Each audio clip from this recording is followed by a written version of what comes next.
자, 오늘 두 번째 팀, 두 번째 이야기는 어떤 전설인지 또 들어보죠. 어떤 건가요? 이번 두 번째 이야기는 천자지지 전설인데요. 그 풍수 지리설로 천자가 나올 자리라고 해서 천자지지라고 하는데 이곳은 경기도 파주시 교화면 동패리에 위치하고 있습니다. 호랑이가 누워있는 형상이라는 파주 심악산 천자지지. 이곳엔 외자리와 관련된 으스스한 전설이 전해 내려오고 있습니다. 시신을 이제 안매장하고 이러면 꼭 이제 산이 울고 그다음에 이제 동네에 이제 커다란 변고가 생기고 그랬다고 합니다. 그래서 동네 사람들이 그런 변고가 나고 그러면 이제 얼른 다 뛰어 올라가서 그 시신을 이제 다시 캐내는 그런 일들이 있었다 그러는 거죠. 그래서 이제 그 이후에는 누구도 거기에다 이제 시신을 안매장한다거나 그럴 수 없는 그런 이야기들이 이제 계속해서 전해져 내려온 거죠. 하지만 사람의 욕심은 끝이 없는 법. 천자가 날 자리를 그냥 둘 리 없는 사람들은 계속해서 몰래 이곳에 매장을 해왔는데요. 갑작스레 마을에 변고가 생길 때면 사람들은 천자지지를 뒤엎는 일을 반복해왔다고 합니다.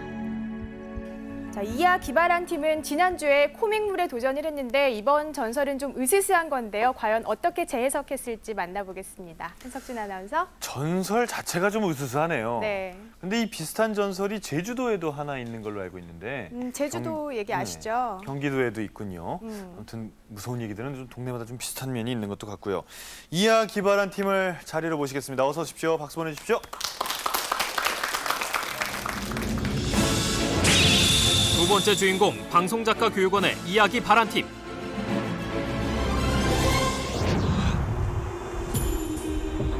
지난주 18만 년을 살았다는 삼천갑자 동방삭 전설을 코미디로 재해석. 탄탄한 구성과 재치있는 대사에 힘입어 우승을 차지했던 이야기 바란팀. 18만 년 산 사람의 과연 이승 도전은 성공할 것인가? 이하 기발한 팀. 일주일 만에 새로운 이야기를 만들어내는 게 어렵진 않으셨는지요? 이게 일주일이든 한 달이든 기간의 문제가 아니라 이야기를 제대로 만든다는 건 늘 다 똑같이 어려운 것 같더라고요. 이번 주도 그럼 코믹입니까?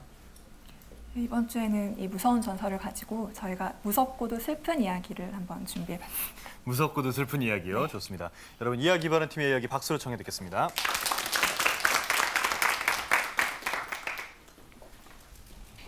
오늘 말씀드릴 천자지지는요. 어느 외딴 시골 마을인 파내면 망아리라는 그 마을 뒷산에 있는 천자지지 이야기입니다. 이제 이 마을은 농촌에 사람들이 다 떠나가다 보니까 한 10가구 정도 남아있는 아주 조용하고 조그만 시골 마을인데요. 어느 날 이 망아리라는 마을이 갑자기 시끄러워진 거예요. 왜냐면은 이 망아리 인근에 온천이 하나 개발이 됐는데 이 물 좋은 온천을 기반으로 해서 뭐 골프장도 짓고 대규모 리조트를 짓겠다는 그 건설사가 들이대기 시작한 겁니다.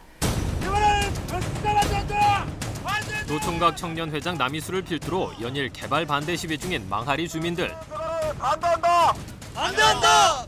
그도 그럴 것이 천자지지는 마을로서는 꼭 지켜야 할 영산이었다. 불러라! 그때 등장한 청년회장 남이수의 어머니. 천자지지 개발을 반대한다! 최근 치매 증세가 한층 심해져가는 이수 어머니는 평소에는 온순하다가도 최노인만 보면 못 잡아먹어 안달이었다. 저가이는 죽어.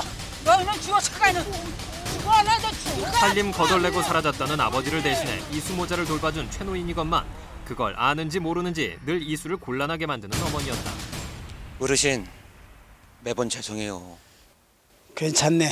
이거 뭐 하루 이틀 일인가. 하여간 천자지지는 잘 지켜주게.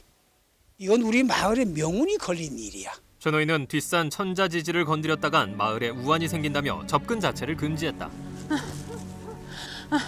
하지만 치매가 있는 이수의 어머니는 최노인의 접근 금지령에도 불구하고 매일같이 천자지지를 헤매고 다녔고 어머니!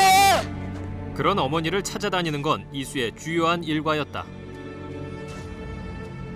그런데 풀숲 사이에서 어머니의 신발 한 짝을 발견한 이수. 불길한 생각이 스치는데 어머니! 아니나 다를까 어머니, 괜찮으세요? 이른의 노부가 낙상을 당해 꼼짝 않고 누워있는 것이 아닌가. 아파도 돌봐줄 며느리 하나 없는 신세. 어머니, 왜 이렇게 자꾸 산에 올라가세요? 50줄 노총각 이수의 마음은 착잡하기만 하다. 누구시오? 때마침 이수를 찾아온 사람이 있었으니 바로 개발업체 사장이었다. 개발업체 대표입니다. 망아리 같은 조그마한 시골이 얼마나 버틸 수 있겠냐며 개발 동의서를 내놓는 사장. 이수가 도와만 준다면 리조트 내 상가 한 채를 그냥 주겠다고 제안한다. 땅값 시세 형편이 좋아지면 결혼하겠다는 여자도 줄을 설 거라며 유혹하는데 최 노인이 알면 펄쩍 뛸 일이지만 천자지지고 뭐고 사람이 살고 봐야 하지 않겠는가. 다음 날 아침 어김없이 반대 시위를 위해 모여든 망아리 주민들. 망아리 땅값을 2배로 하지만 폭탄 선언을 하고 마는 청년회장 이수였다. 망아리 발전을 위해 우리 모두 개발에 참여합시다. 위원장이 변심한 상황이니 주민들도 술렁였다. 절대 안 돼. 하지만 가만히 있을 최 노인이 아니었다. 개발만 되면 땅이 제일 많은 어르신이 좋은 거 아니에요? 다 어르신 위해서 하는 거라고요. 예, 이마. 네 어머니가 어쩌다 저런지 알면서 그런 말이 나오니? 에? 최 노인은 이수의 약점인 어머니 이야기를 꺼내기 시작했다. 예부터 천자지지의 묘를 쓰면 후손이 관직에 오른다는 전설이 내려오고 있었다. 하지만 함부로 묘를 썼다간 반드시 그 대가를 치러야 했는데 50년 전 후세에 대한 욕심에 몰래 이곳에 아버지의 시신을 묻은 이수 아버지. 하지만 그 뒤로 이수 어머니가 시름시름 앓더니 그만 정신을 놓아버렸다는 것이다. 약을 구한다며 이수 아버지가 사라지면서 만석군이던 이순의 집도 몰락했고 흉흉한 사건이 이어지자 사람들도 하나둘 마을을 떠났다. 그래서 모두 떠나버리고 나랑 자네 어머니만 여기 남아있는 거 아닌가? 저도 더 늙기 전에 여우 같은 마누라랑 토끼 같은 자식 낳고 어머니 호강시켜드리면서 남들처럼 그렇게 살고 싶단 말이에요. 이수야, 팔자 없는 욕심을 부리면 옆에 있는 사람들이 모두 피해를 입게 돼 있어. 아저씨만 반대하지 모든 사람이 다 바라는 일이라고요. 아이고, 이렇게 맹맹이고. 아이고. 사실이 그랬다. 여느 농촌 마을처럼 망아리 주민 대부분이 빚더미에 앉아 있었고 내심 개발을 기대하고 있었다. 결국 최 노인을 제외한 마을 주민 전원의 찬성으로 개발 동의서가 건설사에 넘겨졌다. 받으세요. 기다렸다는 듯이 그날로 땅을 갈아엎기 시작한 건설사. 그런데 인부의 삽에 돌도 아니고 흙도 아닌 뭔가 이상한 느낌이 전해졌다. 직접 손으로 파헤치기 시작하는 인부들. 그것은 사람의 유골이었다. 누가 그 비명을 듣고 올라간 거예요. 막 올라갔더니 포크레인에 파놓은 구덩이며 그 포크레인 담긴 흙이며 그게 꼭 우리 무슨 옛날 베트남 어디 이런 데서 보듯이 킬링필드처럼 인골들이 수북한 거예요. 그게 수북해요. 여기 저격저격. 너무 놀라는 거죠. 그나마 남아있던 작업 인부들이면 마을 사람들은 이게 도대체 뭔가 황망해가지고 보고 있는데 마치 어디서 왔던 이수의 늙은 어머니가 다리를 쩔뚝쩔뚝 절면서 오더니 그 구덩이 밑으로 막 뛰어들어가요. 들어가서는 정말 미쳐서 이렇게 막 구덩이를 파는 거예요. 얼마나 섬뜩해 보고 있기가. 무언가를 찾는 듯 울먹이며 인골 구덩이를 파헤치는 이수 어머니. 갑자기 유골 하나를 끌어안더니 이수 아버지를 외치며 목 놓아 우는 것이 아닌가. 혼자 살아남아 미안하다는 어머니의 절규에 당황한 이수. 아버지? 아버지라니. 미안하다. 내 새끼 미안하다. 아버지라면 어머니 약구하러 갔다가 종적을 감췄다고 하지 않았던가. 괴뢰군이 와서는 반동분자라고 마을을 절단내더니 또 뒤에 국군이 와서는 빨갱이라고 나무 마을을 절단내더라. 비려먹을. 그제야 최 노인은 천자지지의 진짜 비밀을 털어놓기 시작했다. 한국전쟁 당시 남북한의 전세가 바뀔 때마다 이곳 망아리 천자지지 언덕엔 한 번씩 피바람이 불었고 이수의 아버지 역시 그때 억울하게 숨을 거뒀다는 것이다. 그때 충격으로 정신을 놓은 이수 어머니와 이수를 돌보며 고향을 지키고 있었다는 최 노인. 최 노인은 50년 전 마을을 휩쓴 비극이 조용히 묻히기를 바라며 개발에 반대해왔다고 했다. 비록 유골이지만 난생 처음 만난 아버지였다. 그런데 아버지의 유골 속에서 무언가를 발견한 이수. 말문을 잇지 못할 만큼 놀라고 만다. 뭐 밝혀봤자 좋은 게 있겠습니까? 유골이 수습되는 대로 소문이 나봤자 마을 조촐하게 발전에 좋을 게 위령제나 없다고 지내고 판단한 주민들은 조촐하게 위령제를 지내는 것으로 이번 사건을 마무리 짓기로 한다. 이수야, 잘 생각했다. 기꺼이 여기 자신의 돈을 위령제 털어 치르고 위령제를 지내겠다는 최노인. 시간이 하지만 어젯밤 이후 최노인을 보는 이수의 눈빛이 달라졌다. 걱정했던 일이 잘 마무리되고 마을에 다시 평안이 찾아오자 한시름 던 듯 조용히 일상으로 돌아간 최노인. 그런데 이수가 찾아왔다. 이수 웬일인가? 이수는 대답 대신 품에서 무언가를 꺼내 내밀었다. 그것은 최노인의 이름이 적힌 오래된 명찰이었다. 이게 뭔가? 어제 아버지의 아버지 유골에서 유골을 찾았다는 찾았습니다. 최노인의 명찰. 이제 진실을 말해보시죠. 이수야, 나는 이거 실제 사실은 어떻게 된 거였냐면 당시에 그 마을에서 나름 뭐 순사 노릇하던 이 최가가 이제 가입하면 쌀 준다고 할당량이 있으니까 가입하면 쌀 준다 이걸 마을 사람 꼬드겨가지고 그 보도연맹에 다 가입을 시킨 거였어요. 그 당시 쌀이면 이거 그래서 다 받아서 쌀 오랜만에 먹고 이랬거든요. 근데 좀 있으니까 마을에 군인들 확 들이닥친 거예요.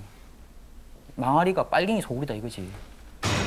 좌익이란 죄목으로 천자지지로 쫓겨 올라가던 이수 아버지. 하지만 그것은 최만석, 그러니까 젊은 최노인이 이수 아버지를 제거하기 위해 꾸민 농간이었다. 젊은 시절 최노인은 만석군 이순의 집 재산을 빼앗기 위해 이수 아버지와 마을 사람들을 좌익 세력으로 몰아갔고 결국 최노인의 혀끝에서 이수의 아버지와 수많은 마을 사람들이 죽어갔다.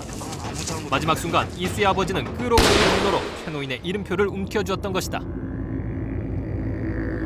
사건은 그것으로 끝나지 않았다. 이수 어머니를 발견한 최노인은 입막음을 위해서인지 자신의 욕정 때문인지 이수 어머니까지 범하고야 만다.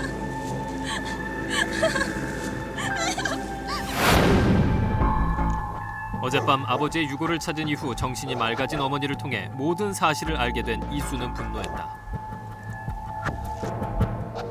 집안의 원수인 것도 모르고 불쌍한 자기 모자를 돌봐주는 고마운 어른이라며 최노인이 하는 일이라면 무엇이든 앞장서서 머슴처럼 일했던 이수였다. 배신감으로 오열하는 이수. 이수야. 말해서! 그리고 그날 밤 모두가 잠든 시간을 틈타 두 사람이 천자지지를 오르고 있었다. 재갈을 물린 최노인을 옆에 두고 서걱서걱 구덩이를 파들어가는 이수. 천자지지요. 그래요. 계속 지켜야지요. 누가 땅이라도 파서 마을에 병고가 생기면 그때는 어떻게 해요? 하지만 최노인의 태도가 이상했다. 죽음을 목전에 뒀건만 어떠한 저항도 하지 않은 채 조용히 이수만을 바라보는 것이다.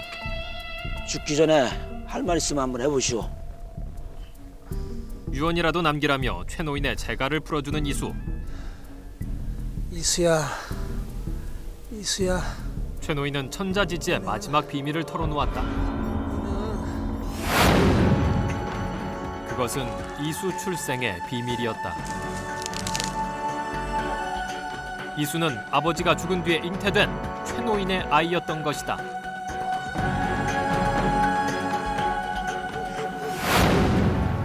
일이 이렇게 커질 줄은 생각도 못했다. 나는 그냥 너희 엄마한테 그만하라고! 기어의 오열이 터져서 이 보름달 퉁 길던 일명 천자지의 밤하늘을 기도는 비룡이 오르면 세상에요. 왜 이런 일이 다 있냐고. 도대체 이게 뭐냐고. 이게 다 뭐야? 뭐 이러고. 여기까지입니다.